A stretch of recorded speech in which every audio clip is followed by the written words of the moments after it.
একজন মায়ের কাছে বিশেষ করে কার দায়িত্ব আগে? সন্তানের দায়িত্ব বেশি?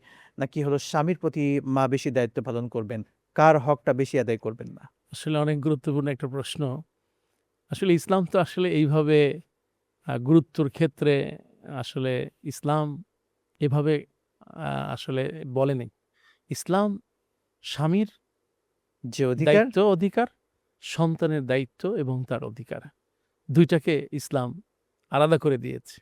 যেমন স্বামীর ক্ষেত্রে বলা হয়েছে, স্বামী তোমার এমন একজন অভিভাবক, স্ত্রীর ক্ষেত্রে স্বামীকে বলা হয়েছে, স্বামী এমন একজন দায়িত্বশীল, যদি তুমি রান্নাঘরেও থাকো আর স্বামী যদি ডাক দেয় এবং কি পানি যদি টগবগ করে ফোটে তা রেখো জি। স্বামীর ডাকে সাড়া দেওয়া। এবং রাসূল সাল্লাল্লাহু আলাইহি ওয়াসাল্লাম তো এও বলে দিয়েছেন যে পৃথিবীতে কাউকে সেজদা করা জায়েজ নাই। যদি আল্লাহ সুবহানাহু ওয়া তাআলা কাউকে সেজদা করা জায়েজ করে দিতেন, তাহলে আমি স্ত্রীদেরকে বলতাম তারা যেন স্বামীর সেজদা করে। এটা মূলত সেজদা বলতে তাকে আনুগত্য করে, সম্মানের কথা বলা সম্মানের চোখে হচ্ছে, দেখে। অনুগত থাকা। এটা হলো স্বামীর ক্ষেত্রে। আবার সন্তান, সন্তান মায়ের জীবনের সবচাইতে শ্রেষ্ঠ একটা সম্পদ। সারা জীবন তো এই সন্তানের জন্যই সে কাটিয়ে দিল। স্বামীর সংসার করছে এই সন্তানের জন্য। মা তিনি একজন ক্লিনার হচ্ছে এই সন্তানের জন্য। ইসলাম উভয়কে সম্মান এবং উভয়ই আলাদা, আলাদা অধিকার অর্থাৎ সন্তানের আদায় করেছেন। দায়িত্বও পালন করতে হবে। বাবা-মা অর্থাৎ স্বামীর স্বামীর যতটুকু দায়িত্ব। আছে সেটাও পালন করবেন। অনুরূপভাবে একজন বাবা, একজন পিতা তার সন্তানের প্রতি দায়িত্ব বেশি পালন করবেন না স্ত্রীর প্রতি দায়িত্ব বেশি পালন করবেন?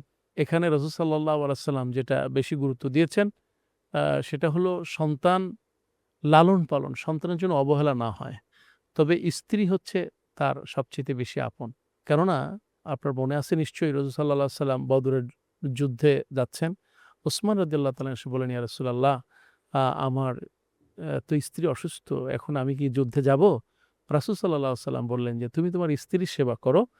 তাহলে আল্লাহ সুবহানাহু ওয়া তাআলা তোমাকে বদর যুদ্ধে যাওয়ার সওয়াব আল্লাহ তোমার আমলনামায় দিয়ে দিবেন।" সুবহানাল্লাহ। হযরত ওসমান রাদিয়াল্লাহু তাআলা খলিফাতুল মুসলিমিন। জি। তো এখানে স্ত্রীর প্রতি স্বামীর দায়-দায়িত্বটাও অনেক। আবার সন্তানের প্রতি তার দায়-দায়িত্ব। তবে সন্তানের প্রতি দায়-দায়িত্বটা কিছু দিনের জন্য। আর স্ত্রীর প্রতি দায়-দায়িত্ব মৃত্যু পর্যন্ত।